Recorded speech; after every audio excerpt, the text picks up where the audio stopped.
Bien, muchachos, vamos a comenzar con la clase que corresponde a la semana número 4. El tema que vamos a estar hablando el día de hoy es fuentes del derecho internacional privado. Solo voy a verificar que todo esté bien con ustedes, por favor.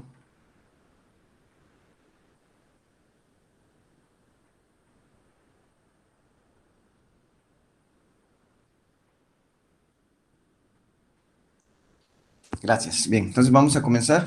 Fuentes del derecho internacional privado nos corresponde a la semana número 4 del curso de Derecho Internacional Privado. Entonces, comenzamos de lleno con el mismo y vamos a hablar que el término fuente del derecho pues designa todo lo que contribuye o lo que ha contribuido, ¿verdad?, a crear un conjunto de reglas jurídicas aplicables hoy en día pues por las personas. Eso hablando como fuente en general, ¿verdad? Decimos que el término fuente del derecho designa todo lo que contribuye o aquello que ha contribuido a crear el conjunto de reglas jurídicas que son aplicables hoy en día por las personas. Entonces podemos decir que fuentes del derecho internacional privado se conoce como fuentes del derecho a los actos, eventos y tradiciones pasadas que sirven para la creación, modificación o extinción de las normas jurídicas. Podemos definir las fuentes del derecho internacional privado como los actos, los eventos, tradiciones pasadas que sirven para ¿qué? Para crear, para modificar o para extinguir las normas jurídicas. Esto incluye a menudo los órganos mismos de los cuales emanan dichas leyes, así como los participantes históricos en la constitución del derecho como una disciplina ya humana, ¿verdad? Ya entendida como una disciplina humana. Las fuentes del derecho internacional privado, especialmente de esta rama del derecho internacional privado, que tradicionalmente han sido aceptadas son la doctrina, la legislación, la jurisprudencia de todos los estados.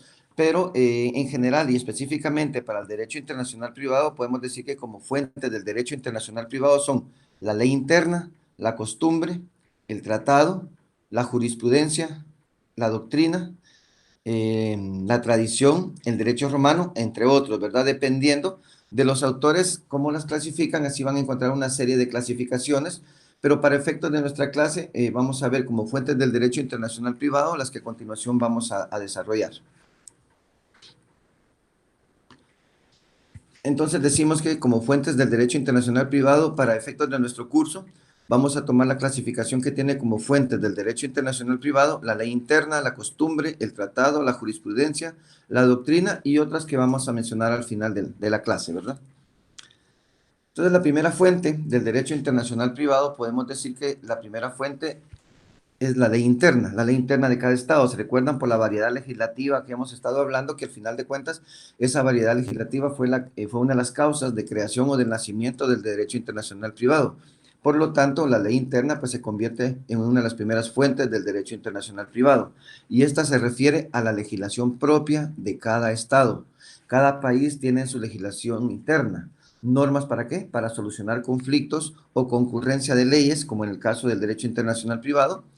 Esto constituye un modo o forma individual o forma nacional de dar nacimiento ¿a qué? Al derecho internacional privado.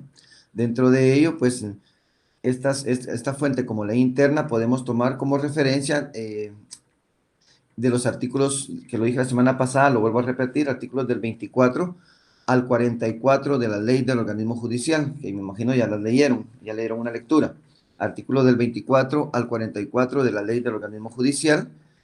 Podemos decir entonces que el derecho internacional privado, esta primera fuente, como es la ley interna, para muchos tratadistas dicen que esta fuente es la principal de todas, contrariamente a lo que sucede en el derecho internacional público, ¿verdad? Entonces es se dice que esta fuente como fuente principal, ¿por qué? Porque es precisamente la legislación de cada estado la que se va a utilizar para resolver los distintos conflictos de interés de carácter internacional en materia de derecho internacional privado, pero siempre aplicando ciertos principios que son fundamentales y que son los que guían, lo que indican o las que señalan al juez qué norma debe aplicarse y qué órgano jurisdiccional es el competente para un caso concreto. Por eso les decía leer, por favor, del artículo 24 al artículo 44 de la ley del organismo judicial. Eso lo dije la semana pasada. Entonces la ley interna es para muchos autores es la fuente principal del derecho internacional privado, ¿verdad? ¿Por qué? Por esa variedad legislativa de todos los estados y que es precisamente esa ley interna la que se va a invocar al momento de un conflicto de interés, ya sea en el propio estado o un estado distinto donde se ha contraído derechos u obligaciones que deben cumplirse. Entonces, como fuente principal tenemos la ley interna, en primer lugar, como fuente del derecho internacional privado. Una segunda fuente del derecho internacional privado lo constituye lo que es la costumbre, ¿verdad? Como en todas las ramas del derecho, la costumbre ha tenido una participación muy importante como fuente en todas las ramas del derecho. En el derecho internacional privado, pues, no deja de tener también esa categoría de fuente, ¿verdad? ¿Por qué? Porque la costumbre también ha sido importante para la creación, para el desarrollo y el crecimiento del derecho internacional privado.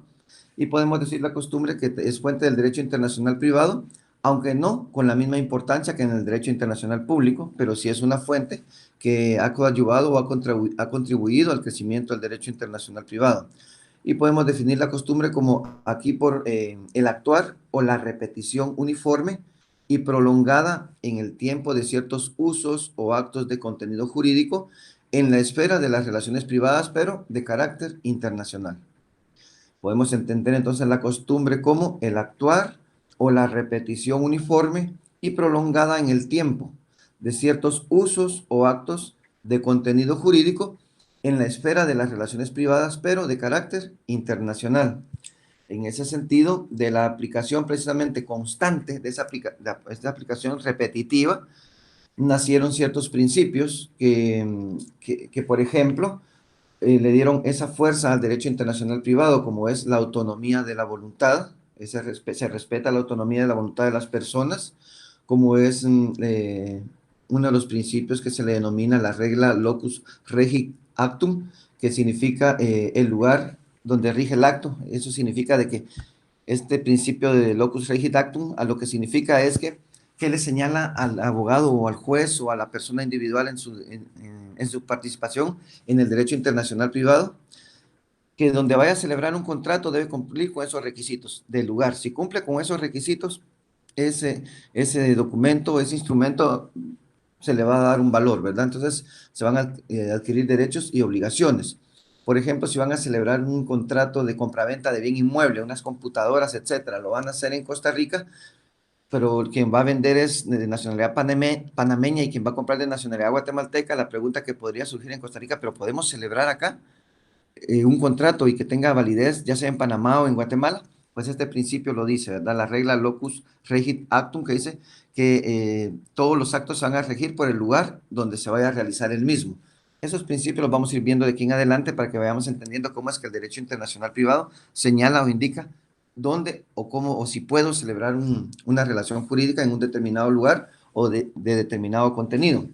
Así podríamos hablar de la aplicación también en el ámbito de los bienes, que también tenemos, vamos a ver algunos principios, ¿verdad? Que cuando hay un bien, ¿dónde es donde se debe discutir? Si hay un contradictorio y que el objeto del mismo contradictorio es un bien inmueble, por ejemplo, ¿verdad? Entonces vamos a ver todos esos principios más adelante. Entonces, eso antes se hacía por costumbre, pero esa costumbre la fueron al hacerse repetitiva y vieron que era bueno y que se podía solucionar los conflictos de interés, es cuando se van normando, ¿verdad? Cuando se van normando. Entonces, la costumbre que es el actuar o la repetición uniforme y prolongada en el tiempo de ciertos usos o actos de contenido jurídico en la esfera de las relaciones privadas de las personas, pero de carácter internacional privado.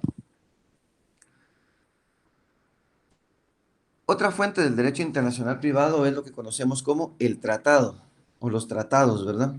Algunos autores sostienen que los tratados son una forma especial de la primera fuente, que es la ley interna.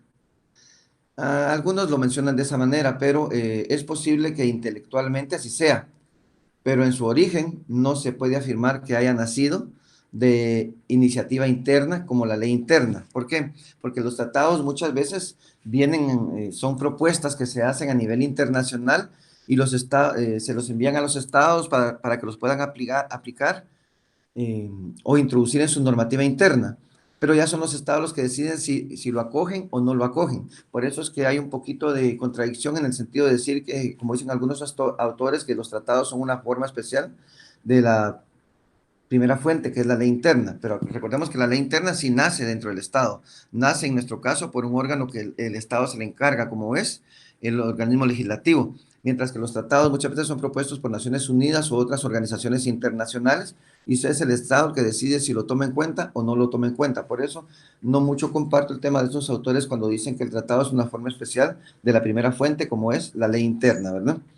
¿Qué es el tratado? Se trata de un texto preciso y claro, en general, codifica, dice, la costumbre. Por eso decía en la fuente anterior, ¿verdad?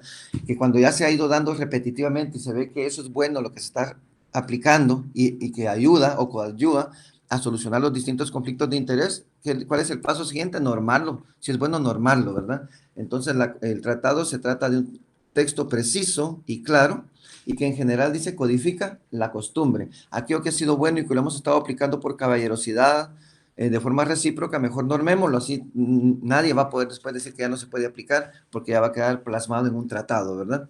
Entonces el tratado es una norma jurídica de naturaleza internacional, vinculante y obligatoria para los estados, pero que lo suscriben, normalmente escrita por sujetos de derecho internacional y que se encuentra regido por este, que puede constar de uno o varios instrumentos jurídicos. El Código de Derecho Internacional Privado, el que ustedes ya tienen, el que me imagino han estado dándole lectura, también conocido como el Código de Bustamante, es precisamente un tratado que pretendió establecer una normativa común. ¿Para qué? Para América, para los estados de América, relacionado con el derecho internacional privado. Este Código de Derecho Internacional Privado lo tienen muchos, sino, por no decirlo la gran mayoría de los estados de América, porque fue precisamente presentado en una convención en La Habana, les pareció correcto, porque se introducían principios importantes, pero cada estado debía incluirlo dentro de su propia normativa como norma tal. Entonces, este es un claro ejemplo de una ley que nace de un tratado que vino a Guatemala, que Guatemala le pareció bien, lo suscribió, lo ratificó y luego pues le hizo el pase correspondiente por el organismo legislativo y hoy ustedes lo tienen en sus manos como un decreto ley, un decreto que ha sido emitido por, que salió, digamos, por el organismo legislativo, por el Congreso de la República y que hoy es norma aplicable. Pero esa ley no fue creada aquí en Guatemala, esa fue creada en otro estado y que fue propuesto a todos los estados de América y quien lo suscribió, pues hoy es parte de de su ley interna, ¿verdad? Pero no nació acá. Por eso decíamos, cuando estos tratadistas dicen de que el tratado es una forma especial de la ley interna, no, no es así, porque sí pasa a ser parte de la ley interna cuando ya es introducido por el mecanismo legislativo correspondiente, pero no es una norma que haya nacido en nuestro estado, ¿verdad? Entonces, eh, eh, entre digamos, entre otros tratados que también son importantes, podemos hablar que se pueden mencionar los tratados de los convenios de la Haya sobre diferentes tópicos, el código precisamente que tienen en sus manos, Derecho Internacional Privado. Podemos hablar también de los tratados y convenios de Montevideo para algunos países de Sudamérica y entre otros, ¿verdad? Pero ejemplo de tratado, la ley que ustedes tienen en su mano, ¿verdad? De Derecho Internacional Privado. Fue una normativa que no nació en Guatemala, pero que sí se introdujo. ¿Por qué? Porque introduce principios muy importantes para regular la vida internacional de la persona individual o jurídica desde el ámbito privado. Entonces, el tratado es otra fuente muy importante para el derecho internacional privado.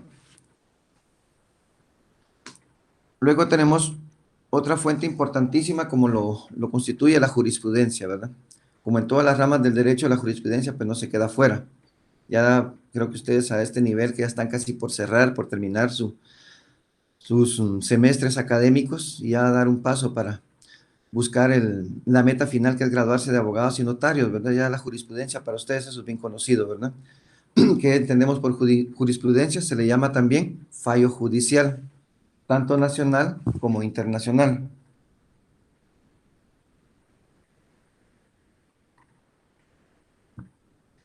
Repito, la jurisprudencia se le llama también fallo judicial, tanto nacional como internacional.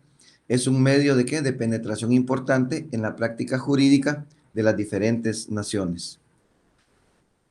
Definiéndolo desde el punto de vista de derecho internacional privado, podemos decir entonces que la jurisprudencia es un fallo judicial que que puede ser de carácter nacional como internacional y que es un medio de introducir o penetración en la práctica jurídica de las diferentes naciones.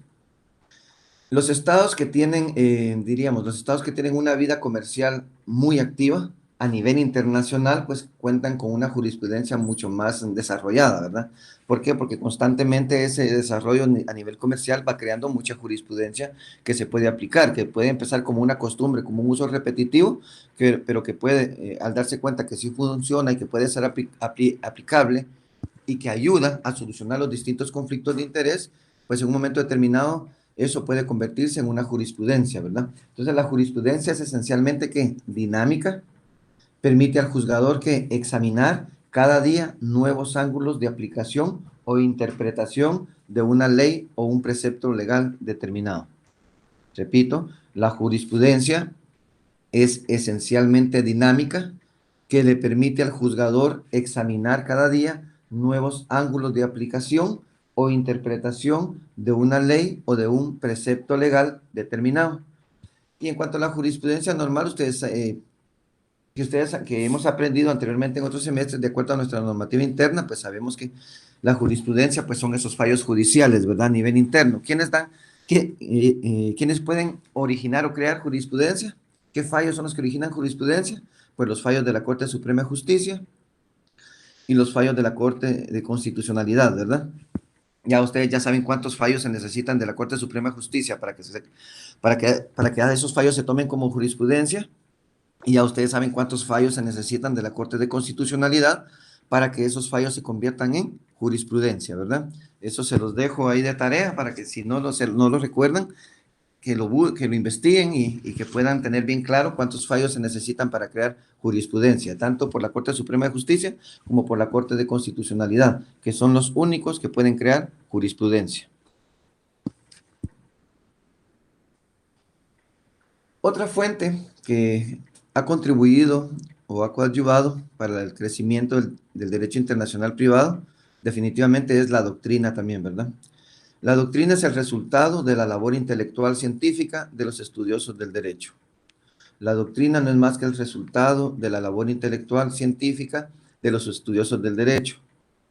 ¿Contenida en dónde? ¿Dónde vamos a encontrar contenida la doctrina de estos estudiosos del derecho? Pues los vamos a encontrar en libros, en los libros que cada uno de ellos está creando, ¿verdad? ¿Para qué? Para conocimiento de los estudiantes del derecho, de los abogados, de los jueces, que les sirva como una fuente del derecho, ¿verdad? Pues en el derecho internacional privado funciona igual. Ese resultado de esa labor intelectual científica de los estudiosos del derecho se ve plasmada precisamente en libros. Lo podemos encontrar también esa fuente de la doctrina en artículos, pero artículos de alta investigación, ¿verdad? No cualquier artículo, sino que el artículo de alta investigación que aporta al derecho internacional privado. Lo podemos encontrar también en las enciclopedias que tengan un valor científico, en manuales de estudio, en actas de congresos, ¿verdad? Los congresos que se van a cabo a nivel internacional entre los estados en materia de derecho internacional privado y como resultado, pues se plasma un acta al final de dichos congresos. Esos también pueden ser fuente doctrinaria del derecho internacional privado, en conferencias, ¿verdad? Conferencias que son dictadas por estudiosos del derecho internacional privado, pues eso también entra dentro de la doctrina, dentro del resultado de esa labor intelectual científica que hacen precisamente esos estudiosos del derecho, en simposios, en encuentros, en seminarios, etcétera, ¿verdad? Todo lo que resulte de esto y que queda plasmado en un documento puede ser fuente del derecho internacional privado y lo vamos a clasificar dentro de la categoría de la doctrina, ¿verdad? O las doctrinas. Bien, esas son las fuentes que coadyuvan con el derecho internacional privado y se habla de unas otras, ¿verdad? Pero solo las vamos a mencionar, que otras que pueden ser fuentes del derecho internacional privado, precisamente en este apartado vamos a incluir que la tradición, los estatutos, el derecho romano, el derecho natural, que nos ayudan precisamente a qué? A comprender nuestras normas actuales. Nos indican estas otras fuentes, como lo son los estatutos, la tradición, el derecho romano, el derecho natural, podemos decir que nos indican del por qué su existencia y en algunas ocasiones sobre su significado exacto, ¿verdad? De algunas instituciones que se aplican en el derecho internacional privado. El uso de ellas se hace en esta materia o en nuestra materia, sobre todo como puntos de ¿qué? Puntos de referencia ilustrativos de situaciones que nos van a ayudar a entender cómo es que se aplica el derecho internacional privado a un caso concreto. Bien, muchachos, entonces, entre las fuentes del derecho internacional privado, nos queda claro que son fuentes del derecho internacional privado la ley interna como fuente principal, como ya lo vimos, por esa variedad legislativa que tienen todos los estados, la costumbre, ¿verdad? Ese uso repetitivo que también coadyuva a la solución de conflictos de interés y que precisamente cuando ese uso repetitivo es bueno y los estados se dan cuenta que sí sirve para solucionar conflictos de interés, muchas veces se convierten en tratados, ¿verdad? Tratados que también es una fuente del derecho internacional privado. Los fallos judiciales, tanto nacionales o internacionales, como la jurisprudencia, que también se convierten en fuentes del derecho internacional privado. Y definitivamente ese estudio que hace cada uno de los estudiosos del derecho, como ustedes al momento, si yo les dijera ahorita, mire, defínanme qué es el derecho internacional privado, con sus palabras, no con ninguna definición de las que ya conocemos, sino con sus propias palabras, eso ya es doctrina. Lo que ustedes están haciendo es doctrina. ¿Por qué? Porque ustedes son estudiosos del derecho y ya pueden aportarle al derecho sus conocimientos. Entonces, muchachos, nos quedamos hasta acá con las fuentes del derecho internacional privado. Les estaré enviando la clase posteriormente. Les deseo un buen fin de semana. Que estén bien y muchas bendiciones para todos.